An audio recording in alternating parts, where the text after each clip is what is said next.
Manchester city चाहिँ नि गायब भएको छैन, म्यान्चेस्टर सिटी हराएको छैन। आइन्दाबाट होइन हेटरहरूलाई भनिरहेको छु, कुनै पनि क्लब होइन एउटा दुइटा गेम हार्यो भन्दैमा त्यो क्लबको मजाक उडाउने काम नगर।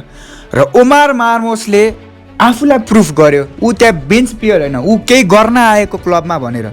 भर्खरै इजिप्टबाट होइन एफकन खेलेर आइरहेछ होइन, हारजित छुट्टै छ, आफ्नो ठाउँमा छ।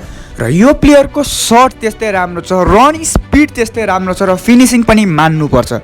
र हाल्यान्डलाई बेन्चमा राखेर काहीँ न काहीँ अलिकति होइन राम्रो काम गर्यो पेपले।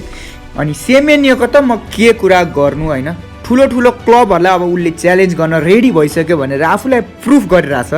अनि सिटीले चाहिँ नि राम्रो राम्रो चान्सेसहरू क्रिएट गरेको थियो होइन, कति त अब पोलमा पनि लागेको थियो। अब नेक्स्ट गेम अब हेरौँ है के हुन्छ, टटेनहाम हटस्परको अगेन्स्ट छ, one of the best club of England. अब लेट्स सी के हुन्छ नेक्स्ट गेम सिटीको।